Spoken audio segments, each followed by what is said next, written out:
दोस्तों, धीरज भाई करमवाला में आपका स्वागत है। आज हम बात करेंगे SIR यूपी की। ये जो फॉर्म भरा जा रहा है, इसको समझने के लिए, इसमें जो डॉक्यूमेंट्स मांगे जाएंगे आगे चल के, उसे समझने के लिए भारतीय नागरिकता अधिनियम 1955 को समझना जरूरी है। तो पहले ये समझ लेते हैं कि भारतीय नागरिकता अधिनियम 1955 के अनुसार भारत का नागरिक किसे माना जाएगा। तो इस अधिनियम के अनुसार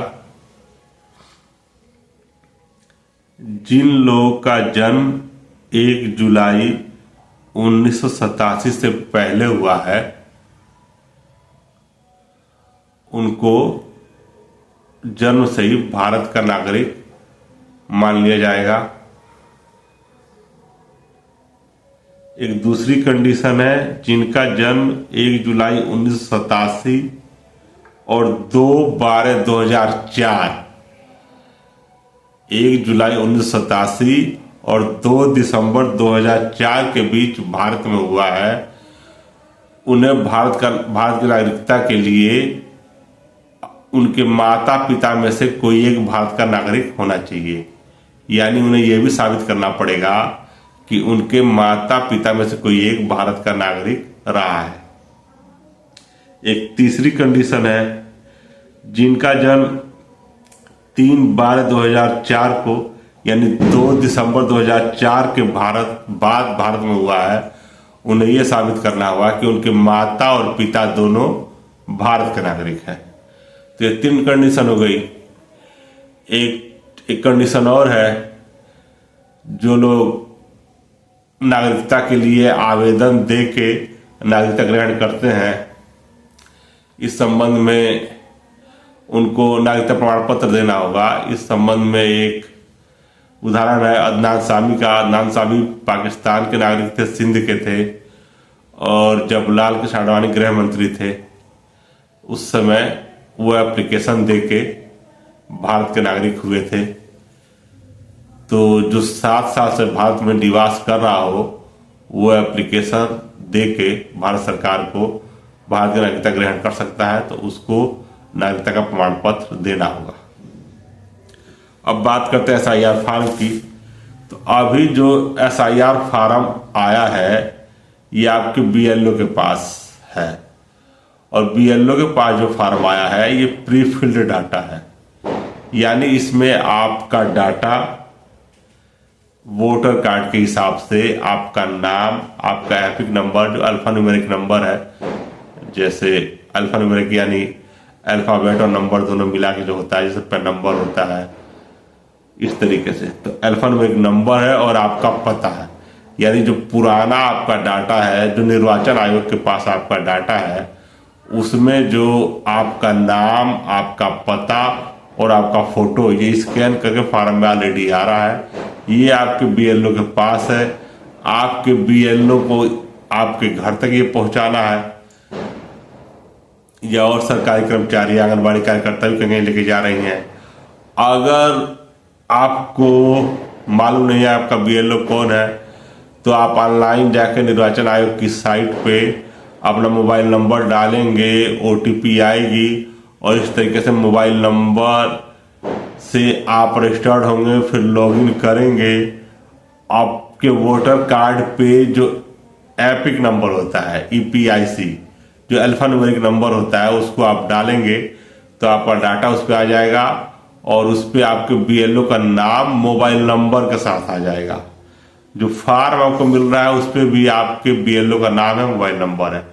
तो आप मोबाइल नंबर से अपने BLO से संपर्क करके अपना फॉर्म ले सकते हैं, अगर आपको फॉर्म नहीं मिल पाया, क्योंकि बहुत अधिक व्यस्तता है, लोग काम कर रहे हैं, लेकिन फिर भी कुछ लोग छूट जा रहे होंगे। तो आप अपने BLO से संपर्क करके फॉर्म ले सकते हैं। फॉर्म में 3 कॉलम है। पहला, एक तो प्री फिल्ड डाटा है, तो इसमें आपको ज़्यादा कुछ करना नहीं है। आपका फोटो है, तो आपको बगल में एक जगह बनी हुई है, वर्तमान फोटो चिपका है, तो आपको वहां पे अपना लेटेस्ट फोटो, नवीनतम फोटो चिपका देना है। इसके बाद जो आपको उस पर डाटा देना है, वो है जन्म तिथि, क्योंकि पुराने वोटर कार्ड पे या तो जन्म तिथि कहीं है नहीं, या जन्म तिथि है भी तो जैसे पुराने समय में बना है वोटर कार्ड तो केवल 1978 या 2002 ऐसे जन्म तिथि है। तो आप अपनी जन्म तिथि आप जो भी अथेंटिक मानते हो, हाई स्कूल की मार्कशीट या आधार पे अपनी जन्म तिथि, तो जो भी तिथि को आप ठीक मानते हो आप अपनी जन्म तिथि भर दीजिए, ठीक ठीक, यानी दिन माह वर्ष पूरा। जैसे मान लीजिए किसका जन्म तिथि है 30/8/1980, तो 30 आप लिख 08 आप लिख 1980। इसके बाद आप अपना आधार नंबर, ये वैकल्पिक, लेकिन आप अपना आधार नंबर डाल सकते हैं, आधार नंबर डाल दीजिए। फिर वो पूछ रहा है मोबाइल नंबर, तो अपना मोबाइल नंबर डाल दीजिए। मोबाइल नंबर जरूरी है क्योंकि जब ऑनलाइन फीडिंग होगी तो आपको मोबाइल से सूचना मिल जाएगी कि आपका काम हो गया, आपका डाटा फीड हो गया। उसके बाद पिता या अभिभावक का नाम, तो ये पिता या अभिभावक का नाम आपको डालना है जो वोटर कार्ड पर रहा होगा। इसके अलावा अगर पिता या अभिभावक का आपका APIC नंबर उपलब्ध हो तो वो भी आप डाल सकते हैं। माता का नाम डालना है, माता का APIC नंबर, एपिक नंबर, या जो वोटर कार्ड पर नंबर रहता है अल्फा न्यूमेरिक, वो आपके पास वो डाल सकते हैं।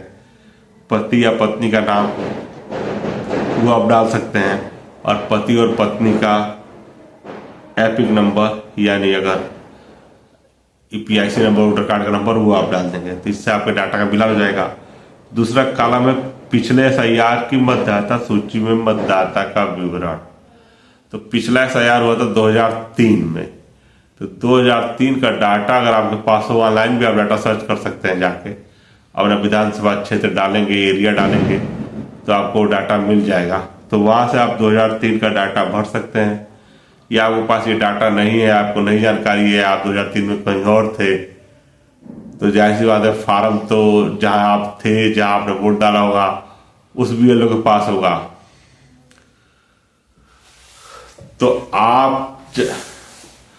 तो वहां से आपको डाटा मिलेगा। आप वर्तमान में कहीं और हैं, आपको उस BLO को अपना फॉर्म देना है, तो वो डाटा अगर मिसमैच है, डाटा मैच नहीं कर रहा है, तो आप उसको छोड़ सकते हैं। यानी जहां भी डाउट हो तो आप उसको छोड़ सकते हैं, वो कंपल्सरी नहीं है। इसके अलावा पिछले कॉलम में दिए गए संबंधी का विवरण, तो पिछली SIR के अनुसार, यानी पुराने डाटा में, जैसे आप वो आमतौर से महिलाओं के लिए है, शादी होके आई हैं, पुराना डाटा है, तो वो पिता के नाम से, पिता के APIC नंबर से वो डाटा मैच करने के लिए है वो, तो वहां से आपका डाटा मिलान हो जाएगा। तो वो कॉलम आपको भरना है, लेकिन वो भी आप चाहे तो छोड़ सकते हैं अगर आपके पास डाटा नहीं है तो केवल पहला कॉलम महत्वपूर्ण है, उसको आप भर के सिग्नेचर करके अपने BLO को दे देंगे। ये 2 प्रतियों में होगा और 1 प्रति आपको मिल जाएगी सिग्नेचर करके। इसके साथ आपको कोई डॉक्यूमेंट अटैच नहीं करना है, कोई भी डॉक्यूमेंट नहीं देना है। इस फॉर्म के साथ आपको कोई भी डॉक्यूमेंट, किसी भी पेपर की फोटोकॉपी वगैरह कुछ नहीं देना है। ये एक तरीके से जो एग्जिस्टिंग वोटर है, यानी जो पहले ही से जिनका डाटा सरकार के पास अवेलेबल है, उनके लिए है, ये नए वोटरों के लिए नहीं है। तो जो पहले से एग्जिस्ट कर रहे हैं उस पते पे एक तरह से उनका वेरिफिकेशन है ये, कि वो आज भी जो 2003 में मतदाता थे, आज भी वहीं के मतदाता हैं। क्योंकि ये प्रीफिल्ड डाटा आ रहा है, ऑलरेडी डाटा इसमें भरा हुआ है। ये एक तरह से सहमति भर है कि हाँ ये डाटा है हमारा, हम इससे सहमत है, ये वेरिफिकेशन भर है। फिर ये डाटा उनके यहाँ अपलोड होगा। उसके बाद जब उनको कुछ अंतर समझ में आएगा, उनको कोई शंका होगी, उनको कुछ जानकारी चाहिए होगी, तो आपको सूचना देंगे, नोटिस देंगे, तब आपको पेपर देना है। और यहाँ पे जब आप पेपर देंगे तो यहाँ पे पेपर जो आपसे मांगा जा रहा है वो भारतीय नागरिकता अधिनियम के अनुसार माना जा रहा है। यानी अगर 1 जुलाई 1987 के पहले आपका भारत में जन्म हुआ है तो आपको अपने से संबंधित डॉक्यूमेंट देने हैं, सेल्फ अटेस्टेड। उसमें डॉक्यूमेंट है केंद्र सरकार, राज्य सरकार या सार्वजनिक क्षेत्र के आप नियमित कर्मचारी हैं, पेंशन भोगी हैं, तो उसका कोई पहचान पत्र या पेंशन भुगतान आदेश, यानी जो पुराने लोग हैं, जो सरकारी कर्मचारी रहे हैं राज्य के, केंद्र के या सार्वजनिक उपक्रम, मतलब जैसे BSNL हो गया, भेल हो गया, सेल हो गया, रेलवे हो गया, तो सबके पास पेपर कुछ ना कुछ मिल ही जाएगा। आधिक लोगों को पेंशन मिलती थी, तो पेंशन का भुगतान आदेश सबके पास होगा ही होगा, तो ये पेपर देना है। इसके अलावा कोई बैंक में, डाकघर में कर्मचारी रहा हो या स्थानीय प्राधिकरण या नगर पालिका वगैरह कर्मचारी रहा हो, तो वहां का पहचान पत्र दे देगा। इसके अलावा सक्षम प्राधिकारी द्वारा जारी जन्म प्रमाण पत्र, तो जन्म प्रमाण पत्र बहुत कम लोगों के पास होगा, तो जन्म प्रमाण पत्र दे सकते हैं। उस समय जन्म प्रमाण पत्र लोग नहीं बनवाते थे, जरूरत नहीं पड़ती थी। पासपोर्ट, बहुत से लोगों के पास पासपोर्ट होगा, वो दे सकते हैं। इसके अलावा मान्यता प्राप्त बोर्ड विश्वविद्यालय से मैट्रिकुलेशन सर्टिफिकेट, तो ये अधिकतर लोगों के पास मिल जाएगा। हाई यानी मैट्रिकुलेशन, हाई स्कूल की मार्कशीट, सनद। वन अधिकार प्रमाण पत्र, सक्षम प्राधिकार द्वारा जारी निवास प्रमाण पत्र भी अधिकतर लोगों के पास मिल जाएगा। अगर राष्ट्रीय नागरिक रजिस्टर बना हो जहां पे ये लागू है राष्ट्रीय नागरिक रजिस्टर, तो वहां की उसकी कॉपी दे देंगे। परिवार रजिस्टर की नकल दे देंगे। ग्रामीण इलाकों में बहुत से लोगों के पास परिवार रजिस्टर की नकल मिल जाती है, ग्राम पंचायतों के पास होती है।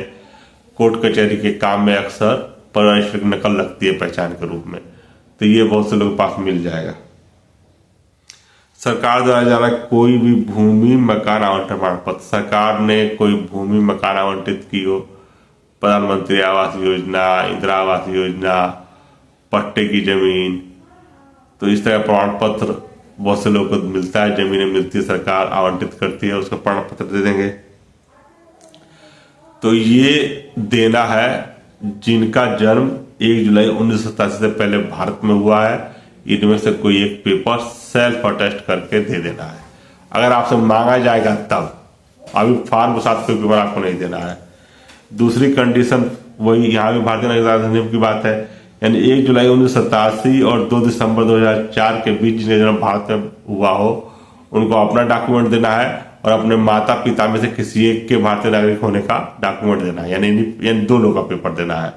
फिर तीसरी कंडीशन हो गई, जो 2 दिसंबर 2004 के बाद जिनका भारत में जन्म हुआ हो, तो उनको अपना डॉक्यूमेंट देना है, अपने पिता का डॉक्यूमेंट देना है और अपने माता का डॉक्यूमेंट देना है, यानी उनके माता पिता दोनों भारतीय नागरिक होने चाहिए, तो यानी तीनों से संबंधित डॉक्यूमेंट देना है।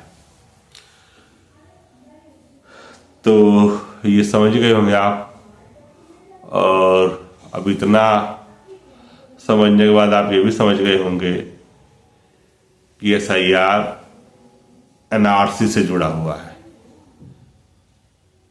SIR तो हो ही रहा है, ये एक तरीके से NRC भी है। धन्यवाद।